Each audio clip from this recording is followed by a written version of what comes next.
دہ چیز آپ کس کو قرار دیتے ہیں؟ سرکار نے فرمایا زبان۔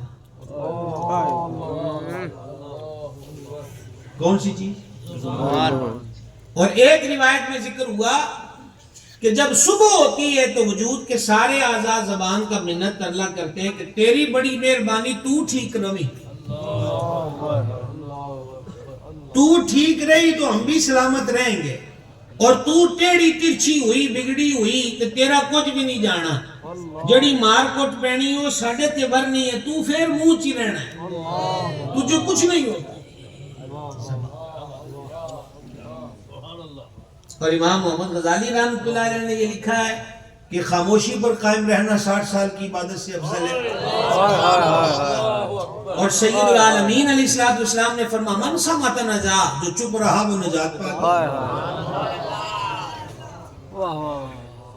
زبان اہمیت کی حامل ہے۔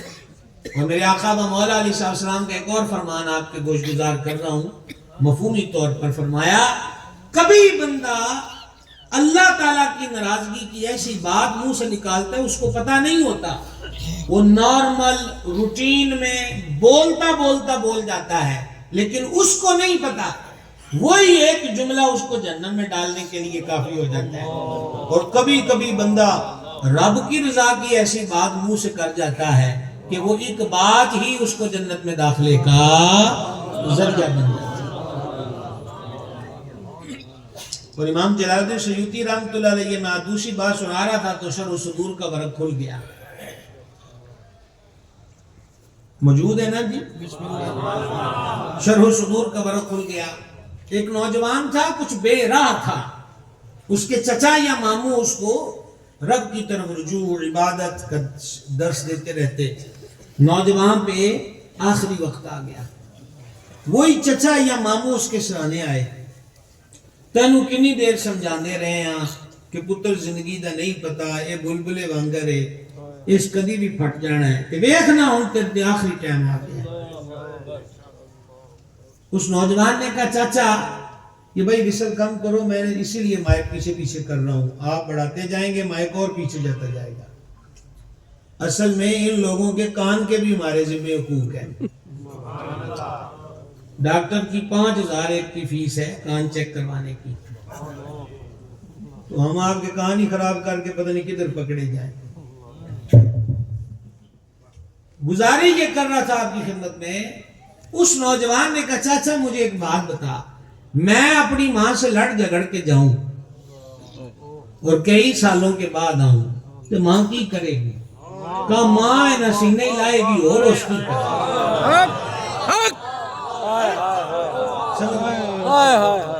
جب اتنی بات کہی نا تو اس جوان نے جب جان لبوں پر ہے تو اس نے کہا کہ بس ہوں میں نے ٹینشن کوئی نہیں، کیونکہ جس کے پاس میں جا رہا ہوں نا وہ ماؤں سے زیادہ کریم ہے، ماؤں سے زیادہ کرم فرماتا ہے، مہر فرماتا ہے۔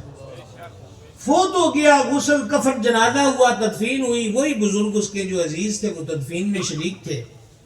تقریباً قبر کمپلیٹ ہو گئی تو ایک طرف سے اینٹ گر گئی، انہوں نے آگے ہاتھ بڑھایا تو دیکھا کہ قبر میں نور، خوشبو اور ٹھنڈک۔ رات کو اسی جوان کو جنتی لباس میں خواب میں دیکھا، انہیں کہا تو تیچے موجہ ماردہ پہ ہیں، کس بات نے تجھے اس کے قابل کر دیا؟ کہا وہی بات میرے رب کو پسند آ گئی جو میں نے آخری بات کہی تھی کہ اس کے پاس جا رہا ہوں جو 70 ماؤں سے اس کی بڑی اہمیت ہے۔ اگر بولنے سے پہلے تولنا سیکھ لیا جائے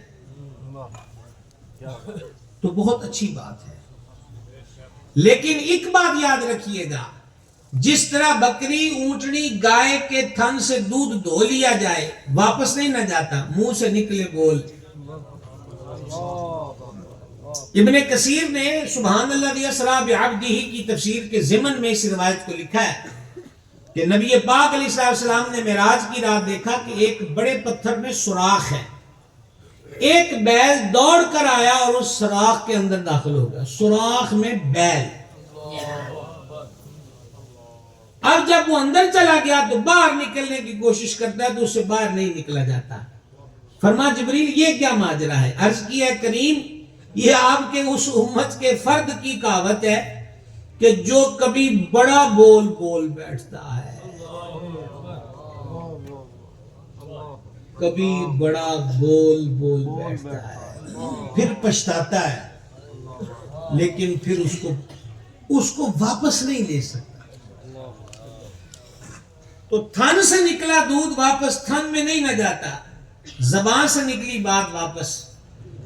اور یہ بات بھی اصولی ہے کہ تلوار، تیر، خنجر کے گھاؤ دھیرے دھیرے ختم ہو جاتے ہیں، وہ زخم بھر جاتے ہیں، لیکن کا زبان کے تلوار کا جو زخم ہے وہ زندگی بھر رہتا ہے، ختم نہیں ہوتا۔ بڑی اہم ہے یہ زبان۔ آج آپ نے حدیث سنی نا، یہ ماشاءاللہ درویش بیٹھے ہیں، ہمارے علماء جو تیار ہوئے ہیں، کلمتان حبیبتان الی الرحمن، یہی پڑھی ہے نا۔ ہم بھی ان کے قابو ایک دن آخری حدیث پڑھانے ہی آئے تھے اور پھر آ گئے۔ مجھے یاد ہے وہ ماشاءاللہ وہ جلسہ